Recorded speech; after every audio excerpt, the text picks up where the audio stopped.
Olá, olá, como vocês estão? Tudo bem? Hoje eu gostaria de falar com vocês sobre luz e sombra. Vocês já pararam para pensar sobre isso? Quando a gente diz luz e sombra, nós estamos nos referindo muitas vezes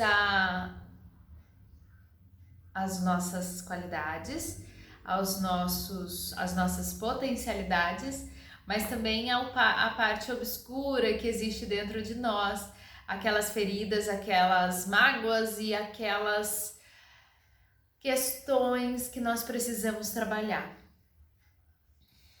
Todos nós temos, e muitas vezes é o tamanho da nossa luz, é o tamanho da sombra que faz atrás de nós. Quanto maior, de repente, a pessoa é, digamos que iluminada, ela também tem muitos outros desafios que talvez a pessoa que tá com uma luz menor tenha. Mas isso não quer dizer que a gente precisa ter medo de se iluminar por inteiro, de crescer e enxergar isso tudo. Eu acho que eu nunca compartilhei com vocês a questão da minha história. Eu vou tentar fazer um resumo e eu não quero contar como uma história triste, mas eu quero contar como uma história que aconteceu. Quando eu tinha uns 2 anos e meio mais ou menos, os meus pais se separaram e as coisas foram acontecendo e quando eu tinha, se eu não me engano, uns 4 e meio, 5 anos, o meu pai chegou pra mim e falou: filha, nós vamos fazer uma viagem. Eu falei: tá bom, papai, vamos fazer uma viagem. Ele falou: então volte pra sua casa, porque daí eu morava na casa da minha mãe. Pegue os seus brinquedos preferidos, a sua roupa preferida e nós vamos viajar, mas não conte pra sua mãe. E eu falei: tudo bem. A lealdade, né? E então, assim foi, até que a gente teve o fim de semana seguinte. Eu fui pra né, era cada 15 dias com ele. E me despedi da minha mãe e eu não voltei. Ele me levou para Goiás, se não me engano, quase divisa com Tocantins, e lá nós ficamos 1 mês e meio, 2 meses, sem dar notícias para minha mãe. Foi um processo bem interessante, porque eu lembro de sofrer bastante, eu lembro de tentar ligar para minha mãe, ele não deixava. A minha mãe, em contrapartida, desesperada aqui em Curitiba, foi no Ratinho. Eu nunca vi essa filmagem, não sei se eu teria coragem de ver. Foi em televisão, foi em todos os lugares para procurar e tentar encontrar onde eu tava.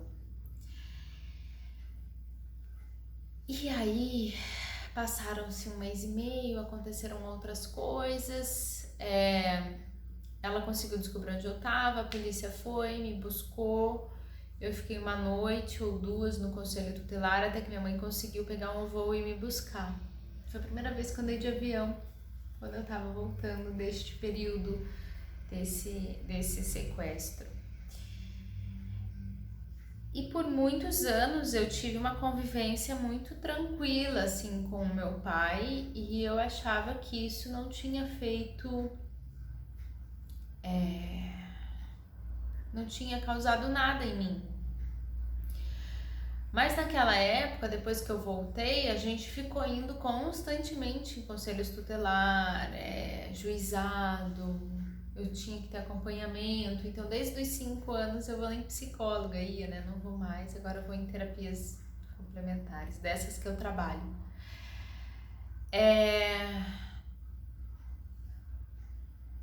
E assim foi.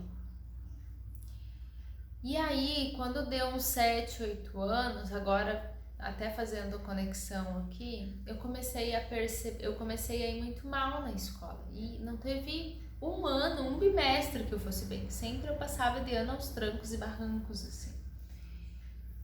E era algo muito sofrido, sabe? Nossa, aquela dificuldade para estudar, aquela dificuldade para aprender e tudo mais. Mas eu me lembro que quando eu tirava nota vermelha, os meus pais se encontravam e era eu, meu pai e minha mãe, para que a gente juntos conversasse sobre as minhas notas e eles me dessem uma chunchada juntos, né? Você tem que estudar e papapá, papapá, papapá, só tem reclamação de você. Não me orgulho, mas é o que aquela criança conseguia fazer naquele momento. E eu lembro que então era o único momento bimestralmente onde eu conseguia ter uma refeição com os meus pais, que era algo tão importante para mim. E eu recebia a atenção deles mesmo que fosse no conflito.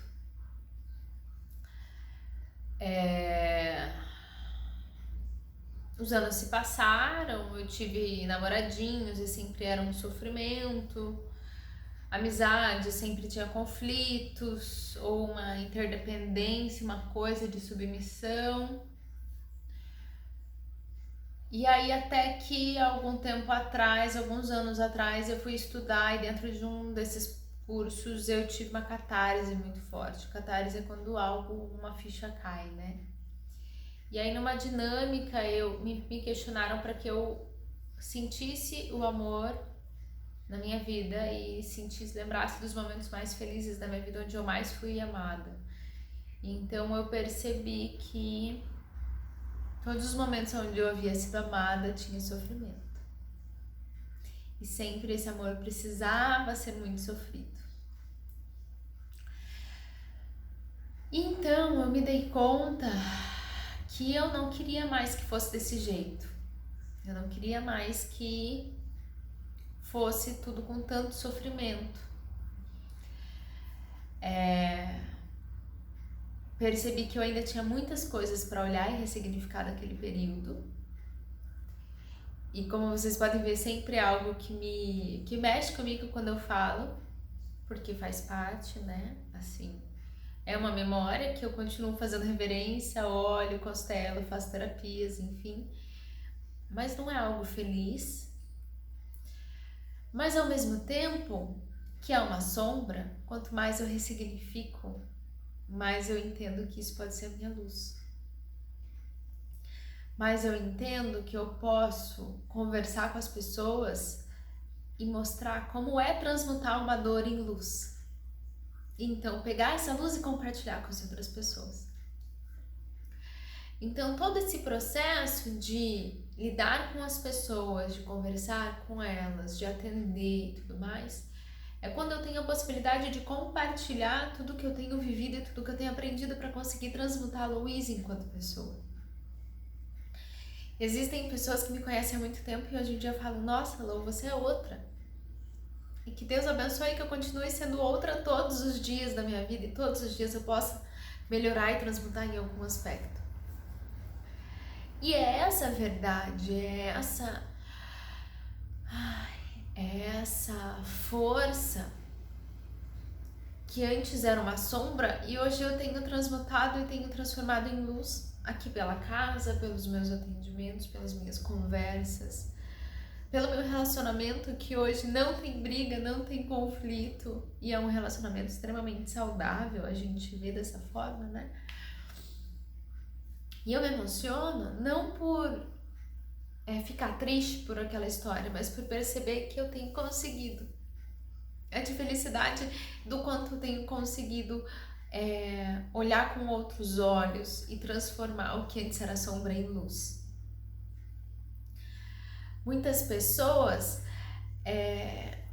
se agarram na sombra e falam: porque eu fui abusada, porque eu fui vítima, porque eu fui espancada, porque eu fui abandonada. Gente, eu não tô dizendo que isso não doa, eu não tô dizendo que isso não seja algo sofrido, mas se a gente passou por algo é porque a gente tem a força de superar, ressignificar e ajudar outras pessoas a transmutarem também. Isso não quer dizer que vocês precisem ser terapeutas como eu sou. Pode ser qualquer outra forma de trabalho, pode ser, de repente você nem vai trabalhar com isso, mas você serve como inspiração para alguém. Isso já é o suficiente muitas vezes. A gente precisa de inspirações, a gente precisa de pessoas que mostrem a sua sombra e a sua luz, para que outras pessoas também possam se inspirar e também possam buscar o seu desenvolvimento. Falando de luz e sombra, eu ia por outra abordagem, tomei essa talvez porque eu precisasse falar mais sobre isso. Mas eu questiono vocês, quais são as dores, quais são as lembranças negativas, as coisas que você ainda precisa transmutar dentro de você. Eu garanto pra você que quando você começa a olhar pra isso, essa luz, essa sombra vai diminuindo e você vai conseguindo ter uma fluidez melhor na sua vida, você vai conseguindo seguir o seu caminho, você vai conseguindo se desenvolver. E não quer dizer que vai acabar as questões pra gente olhar. Isso não, a gente sempre vai ter. Enquanto eu falo que até depois que morre a gente continua se trabalhando, né, na espiritualidade, a gente vai lá olhar tudo que a gente fez e continuar estudando. Então quem dirá, que presunção a minha se eu pensasse que iria terminar essa existência curada de todas as coisas que eu posso evoluir enquanto um ser de luz, né? Mas eu entendo que pelo menos uma parte desse trajeto eu quero cumprir nessa encarnação, nessa vida, nessa existência. Então, esse vídeo é muito mais para um convite para que você também tenha coragem de olhar de repente para aquilo que te incomoda, para essa sombra, para que você possa usufruir e viver da sua luz com mais qualidade, com mais consciência, tá bom? Me perdoe o áudio um pouquinho, o vídeo um pouquinho mais longo, mas eu acho que é válido, tá bom? Um beijo grande para vocês, que vocês possam se transmutar sempre, todos os dias, e todos os dias vocês possam se tornar pessoas melhores, mais conscientes, mais iluminadas. Um beijo.